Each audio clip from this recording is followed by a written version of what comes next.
ये हम लोग का बिल्ला का मेन केबल के लिए पाइप डाला है।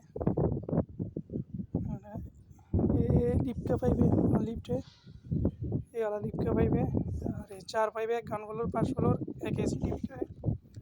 ऐसे लेके आके ऐसे लेके गया, आगे जाके दिखाता हूँ।